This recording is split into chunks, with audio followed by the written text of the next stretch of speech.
Quem nunca?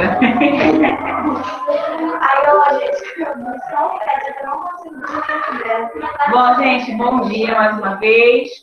Hoje nós vamos falar sobre o clima e a vegetação no Brasil. Página 50 do livro Geografia, tá? E aí a gente começa falando na 51 que a maior parte do Brasil está localizada na zona tropical. Por isso, o clima do Brasil ele é bem mais quente do que de outras regiões, bom dia, outras regiões da América do Sul, tá? E existem alguns fatores que influenciam esse clima. E quais são esses fatores? Nós temos o relevo, a latitude, a proximidade do mar e as massas de ar. Esses fatores, página 51, ao erro, geografia. Esses fatores, eles influenciam diretamente o clima das regiões do Brasil. Então, a gente vai ver um pouquinho a respeito desses fatores antes de conhecer esses climas. E ainda na página 51, a gente vai falar sobre esse primeiro fator, que são as massas de ar. O que são massas de ar?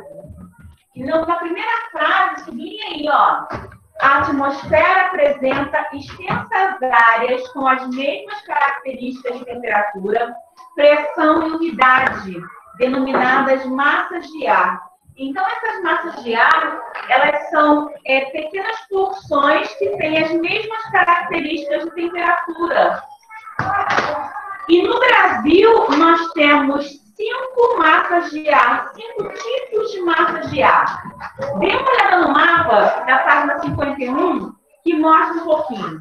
Nós temos as massas de ar predominantes do verão, que são a equatorial atlântica, a tropical continental, a tropical atlântica e a equatorial continental. E temos as massas de ar, que são características do inverno, que é a equatorial atlântica, a polar atlântica, tropical atlântica e equatorial continental. Tá? Se a gente parar para prestar atenção, as massas de ar do verão, elas incidem com mais intensidade para outras regiões. Né? E as massas polares, as massas de ar no inverno, elas vêm direto do Oceano Atlântico e acabam emergindo para as regiões Nordeste, Sudeste e Centro-Oeste. Tá? Bom, na página 52, na verdade 53, nós vamos falar um pouquinho da latitude. No Brasil, as latitudes próximas à linha do Equador recebem os raios solares perpendiculares à superfície terrestre. Como são aquecidas com mais intensidades, essas áreas tendem a apresentar temperaturas mais elevadas. Então, quanto mais próximo à linha do Equador, mais quente é o clima. Quanto mais distante da linha do Equador, mais frio é o clima. Então, nós temos alguns estados que são mais afastados da linha do Equador, que têm temperaturas mais brandas, né? E os estados mais próximos da linha do Equador têm temperaturas mais elevadas. Então, sublinhe essa parte da latitude, por favor. Outro fator importante para a variação das condições climáticas é a altitude e o relevo. E aí, na primeira parte, tem assim, ó. É possível afirmar que, quanto maior for a altitude, mais baixa será a temperatura do ar. Nas regiões próximas ao nível do mar, o ar é mais denso, por isso retém mais calor absorvido e irradiado da superfície. Já as regiões de maior altitude, o ar é mais rarefeito, por isso a sua absorção de calor é menor. Então, nós temos, quanto mais alta for a região, o clima vai ser mais fresco. E quanto mais baixa for a região, mais quente será por conta da retenção de calor dessas áreas mais baixas. Ok? Ainda na página 53, lá embaixo, nós temos a proximidade do mar. O clima ele é influenciado por conta dos estados que têm proximidade do mar? Sim. Por quê? Porque essa região litorânea, ou seja, aquela que fica no litoral brasileiro, próximo ao Oceano Atlântico, elas têm incidência de massas que vêm do mar e que alteram grandiosamente as condições climáticas dessa região litorânea. Então, ó, sublinha aí. Na extensa costa brasileira, as cidades litorâneas apresentam menor variação de temperatura, pois durante o dia, as águas absorvem o calor solar mais lentamente, resfriando-se também durante a noite. Já em grande parte do interior do Brasil, distante das massas de água, é comum haver maior amplitude térmica diária e menos umidade. Então, quanto mais próximo do litoral, mais umidade nós temos. E quanto mais distante do litoral, menos umidade temos. E aí, isso é característica, principalmente, da região Nordeste. A gente pode perceber que a área que fica próxima ao litoral é uma região mais úmida. A área que fica mais no sertão, no interior do Nordeste, são áreas mais secas, de clima mais seca, semiárido. Inclusive, tem até quando a gente fala do Centro-Oeste, em Brasília, o clima lá é muito seco.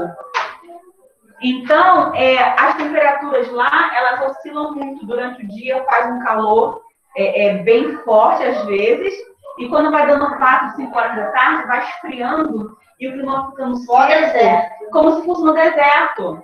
Né? Eu tive lá, há alguns anos atrás, que eu tenho uma prima que mora lá, a gente foi passar um feriado lá, e quando nós chegamos, ficava abafado o tempo, eu falei, nossa, está muito bem aqui. Quando foi dando 4 horas da tarde, o tempo foi ficando nublado, foi ficando seco, e eu, como tenho alergia, eu fui ficando atacada da alergia, comecei a espirrar, comecei a ter dificuldade de respirar, porque lá o clima é muito seco. E de noite é muito frio. E de noite é bem frio. Eu fui lá também, eu fiquei um dia lá de passagem por causa da minha família. A gente foi para Águas Quentes, em Goiás.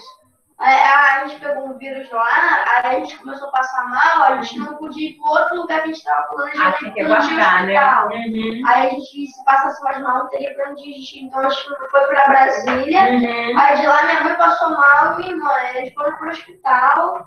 Aí lá eu com meu pai no hotel. Tava um calor de manhã e de tarde, mais ou menos. Aí quando foi anoitecendo, com frio, tinha que sair de casaco. Sim, lá a temperatura ela é bem assim no Brasil, o clima é muito seco.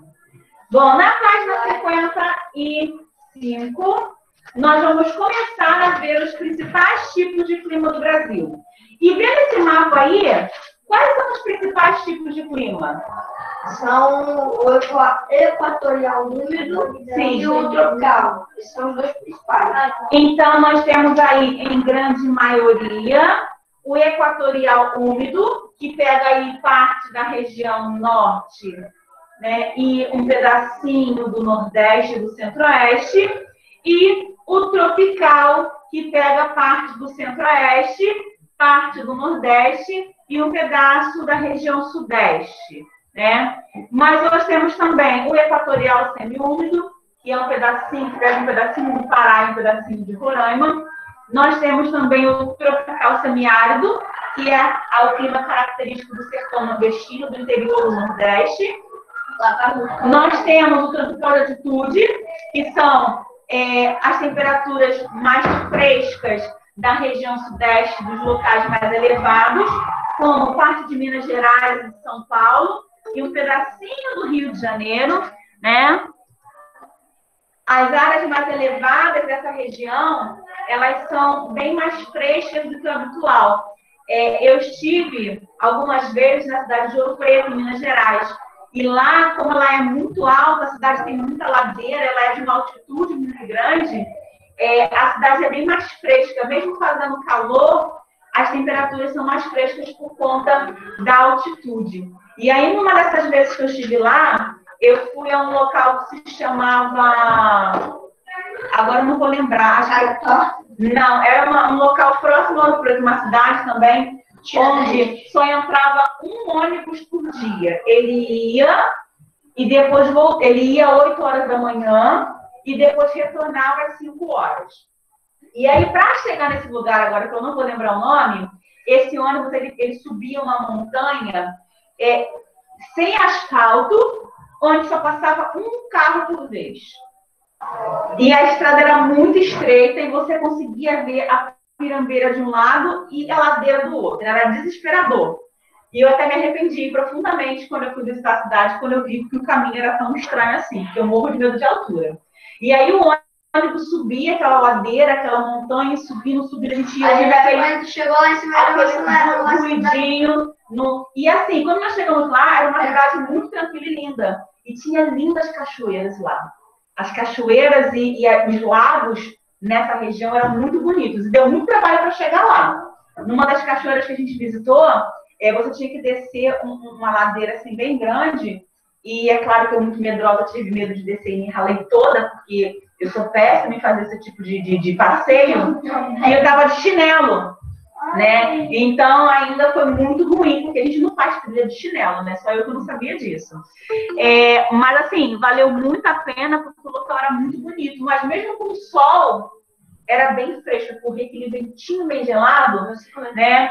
E a região lá era bem fresca, mas era muito bonita a região. Não volto lá, mas valeu a pena o passeio, foi bem legal. Aqui próximo, em Tiradentes, que é perto de Ouro Preto. Outra região que vocês devem conhecer é Petrópolis, aqui no Rio de Janeiro. Lá é muito legal. Você, quando vai subindo a Serra de Petrópolis, parece que você está em outro lugar. O clima é totalmente diferente. O clima é totalmente diferente. Todo mundo foi pro museu, acho que sim, aquele museu ele é perfeito. O Museu Imperial. É o Museu Imperial. Tinha aquele palácio lindo. Sim, existem várias coisas bonitas em Petrópolis. Mas a gente pode perceber que quando a gente sobe a Serra de Petrópolis, o clima já fica outro. Né? É o frio, exatamente. E por conta disso, quando a família real veio para o Brasil, que eles não conseguiam se adaptar ao clima, ao clima europeu, eles iam muito para Petrópolis, porque lá o clima era mais fresco, eles se sentiam mais próximos ao clima europeu, tá? Eu sei que o papai não joga de Petrópolis. Eles moravam mais ao governo. Depois eu falava assim pra minha avó: Mãe, qual foi Petrópolis? Ela: Mãe, Jesus, o que você quer fazer lá? Aí, pai, mas eu acho um lugar diferente lá. Mas Petrópolis pra fazer. É uma cidade linda. Eu conheço lá bem. Lá tem muito comércio lá bem. Exato, tinha conversa desde um beco lá que não conhece. É um passeio obrigatório em Petrópolis no museu, né? Ela ficou de saco cheio, porque ele sempre pedia pra ir quase todo final de semana. E ele sempre queria ir no mesmo lugar. Nossa! Aí elas nem queriam mais. Bom, então vamos ver as principais características dos tipos climáticos do Brasil. Bom dia, Camille, tudo bem? Na página 56, o primeiro tipo é o clima equatorial úmido. E aí nós temos, esse clima, ele ocupa grande extensão do território nacional. Ele pega quase toda a região norte, com exceção do Tocantins, e uma parte do sudeste do Pará. Sublinha isso, gente, é importante. Ele apresenta temperaturas em média de 25 graus, uma pequena amplitude térmica e chuvas abundantes durante quase todo o ano. O segundo tipo de clima é o clima equatorial semiúmido, que ocorre no extremo norte do país, em Roraima e no Pará, e uma pequena parte do Amazonas. Ele se diferencia do clima equatorial úmido pela quantidade de chuvas. Por quê? No clima equatorial úmido chove muito mais do que no clima equatorial semiúmido. Tá? Então, sublinhe isso aí também. Na página 57, nós vamos ver o clima tropical, que também é conhecido como clima continental ou típico.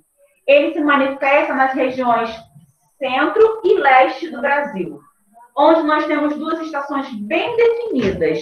Quando faz calor, faz muito calor, e quando faz chuva, chove bastante.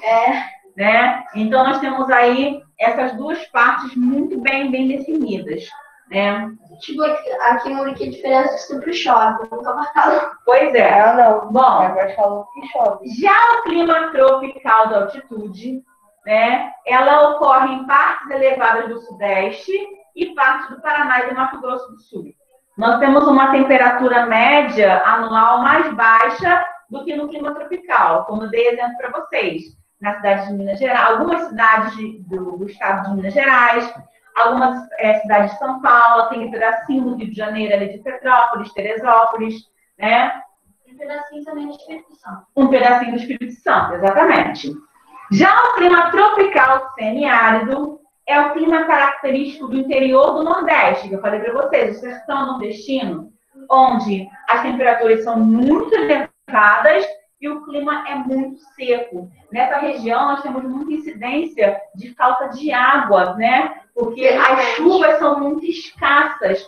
Nós temos muita dificuldade por conta desse clima muito seco, dessa temperatura muito quente, da incidência de chuvas. Então, eles têm muito problema com as produções agrícolas, eles têm muitos problemas com o fato de não conseguir água que vá com abundância para lá. Então, eles estão sempre vivendo essa situação difícil. Né? O governo também não faz nada para ajudar, né? Já fizeram várias promessas de propostas para levar água para o sertão nordestino, mas nenhum deles consegue colocar essas propostas em prática.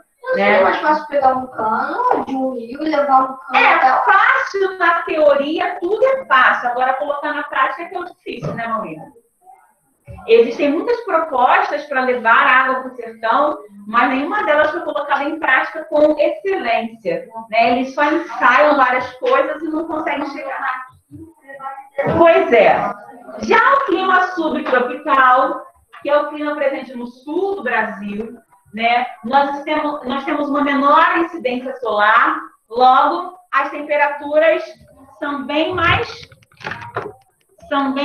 baixas do que o normal, tá? Então, a gente tem, nessa região subtropical, uma incidência de climas muito frios, de possíveis geadas, de possíveis regiões onde possa nevar. Então, a gente tem muito na região sul, ali na região de Gramado, né, onde as pessoas vão, Canela, as pessoas vão curtir esse frio, que é bem parecidinho com o clima europeu, né? Eu também não gosto de frio, não. Eu gosto. Na página 59, gente, eu não gosto de frio.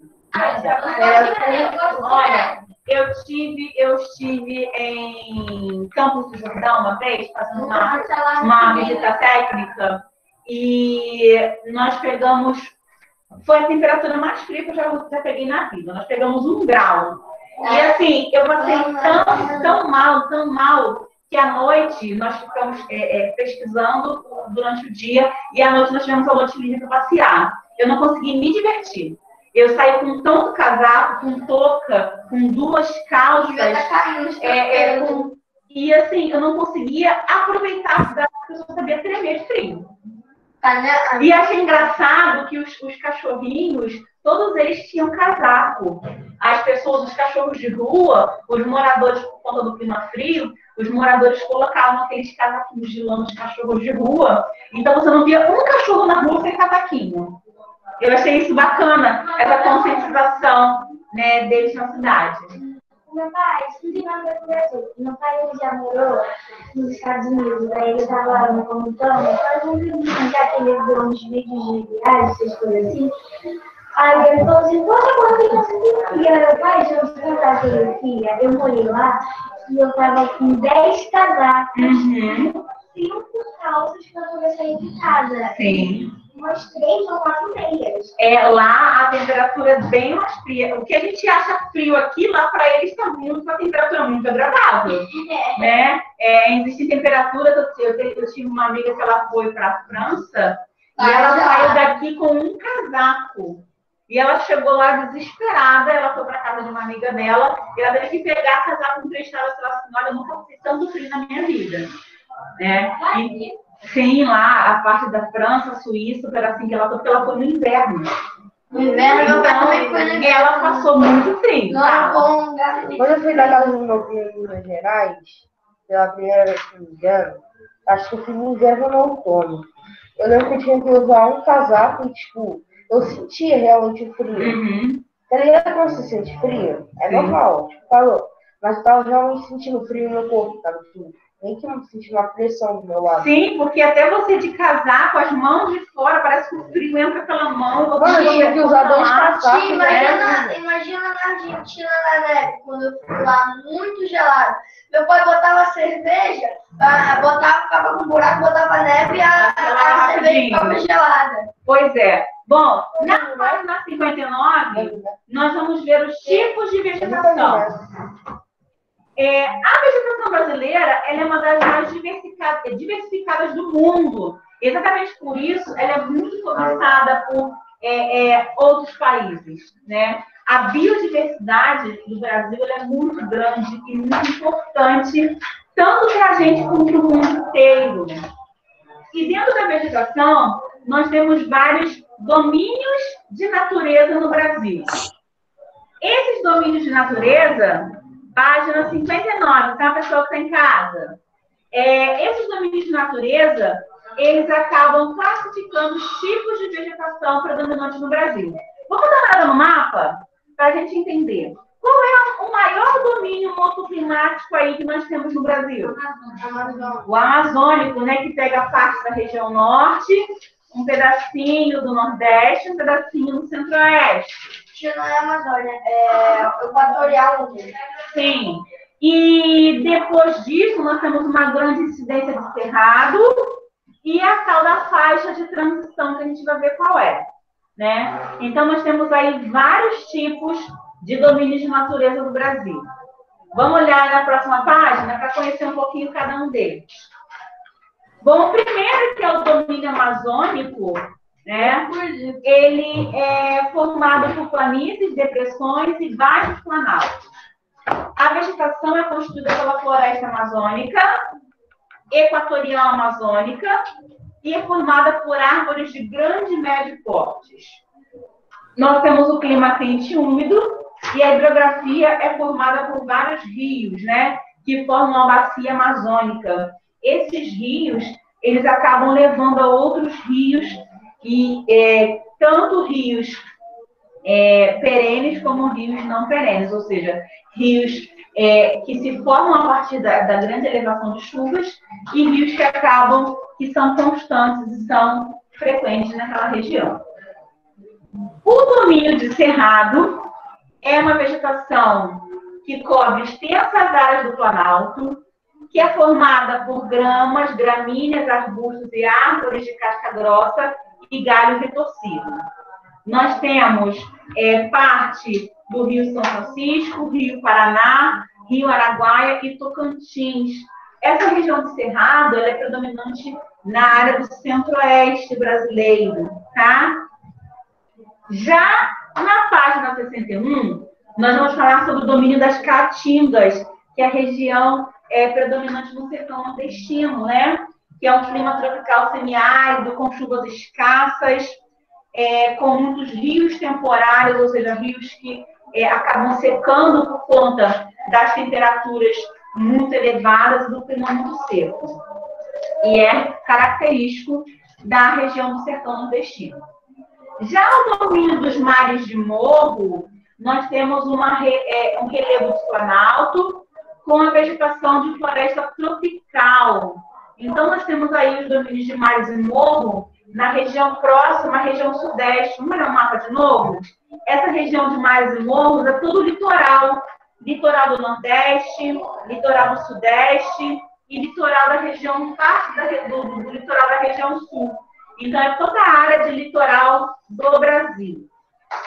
Já o domínio das araucárias é característico da região Sul, né? Nós temos as araucárias, que são características da região Sul, os núcleos de florestas, que também são característicos a essa região mais fria do sul do Brasil.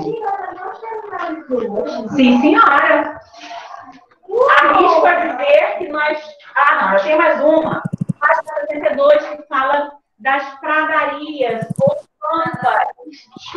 Essas daí são uma das vegetações mais ricas do mundo. Sabe por quê? Por causa da grande quantidade de animais, rebanhos. Exatamente. Essa região dos Pampas, que tem característica por vegetação de Mas o ser gramíneas. humano, tá, como é plano, eles estão desmatando os pampas e plantando Sim. soja. Essa região dos pampas arroz. ela é característica também do sul do país, Maui. E ela é muito utilizada para a Conheço produção da pecuária. Argentina, conheço da Argentina, não conheço da parte do Então, Brasil. essa região de pampas ela é muito característica da região do sul.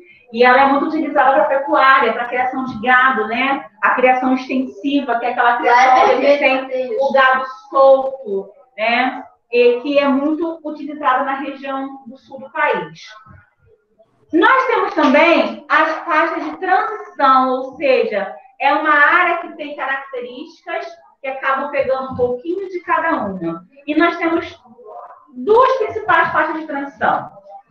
A Mata dos Cocais, que está entre o domínio amazônico e o domínio das caatingas, que é algo que tende a pegar um pouquinho da característica da região úmida da Amazônica e da região seca da Caatinga, ou seja, é um meio termo, tá? E o Pantanal, que é uma vegetação muito diversificada. Gente, a região do Pantanal é uma das regiões mais ricas em biodiversidade do mundo. Exatamente por isso que muitos países têm vontade de pesquisar e de entender e de estudar um pouco mais da biodiversidade do Pantanal.